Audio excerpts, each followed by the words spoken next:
जिसको हम नेपाल कहते हैं, हमारे नेपाल के भैया हैं, वहां पर गंडकी नदी है जिसको काली नदी कहते हैं। वहीं पर शालिग्राम भगवान प्राकट्य होता है। कभी भगवान आपको अवसर दें तो अवश्य नेपाल जाइएगा। नेपाल में पशुपतिनाथ हैं, सभी जानते हैं पशुपतिनाथ को। पशुपतिनाथ जो है काठमांडू के अंदर, ये पशुपतिनाथ केदारनाथ भगवान का मुख है। मुख आप जाते हैं उत्तराखंड केदारनाथ पर, तो केदारनाथ का आधा ही दर्शन प्राप्त होता है अगर पशुपति का दर्शन नहीं। यूं देखें तो 12 ज्योतिर्लिंग में पशुपति नहीं आता है, क्योंकि केदारनाथ का आधा शरीर उत्तराखंड में है और मुख जो है वो नेपाल।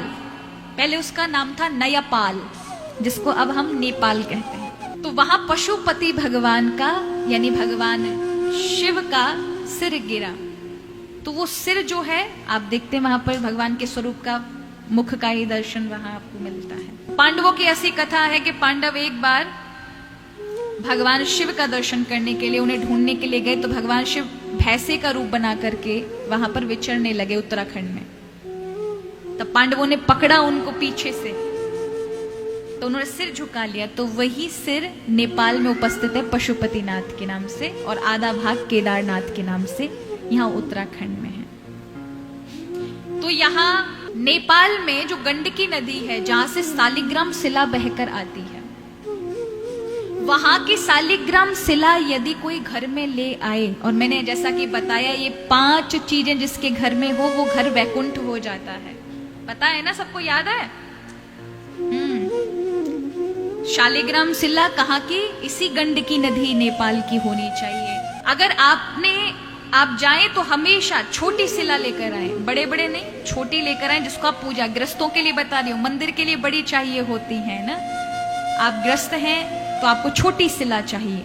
वो शिला ऐसी होनी चाहिए कि नदी का प्रवाह का जल उस शिला पर पड़ रहा हो। किनारे से उठाने वाली जो शिला है उसको पिंगल शिला कहते हैं, जो कि शुभ नहीं मानी जाती। इसलिए हमेशा बहते हुए पानी से ही गंडकी नदी से शालिग्राम शिला को उठाए। वो स्वयं शुद्ध साक्षात विष्णु है का अवतार माना जाता है। तो उसी शिला को लाकर अपने घर में रखें। तो ये 5 चीजें, शंख, गरुण घंटी, शालिग्राम शिला होनी चाहिए, तुलसी होनी चाहिए और बाण लिंग होना चाहिए। बाण लिंग नर्मदा नदी का एक क्षेत्र है, नर्मदा नदी में, जहां बाणासुर ने तपस्या की। ये कहां पड़ता है? ओंकारेश्वर में पड़ता है। ज्योतिर्लिंग का दर्शन करने का भी सौभाग्य मिले आपको, महाकाल और ओंकारेश्वर का, तो वहां आप जाइएगा। वहां आपको छोटे से बाण लिंग मिलेंगे, भोलेनाथ का स्वरूप है। वहां से नदी से उठाओ, नर्मदा जी से घर ले आओ।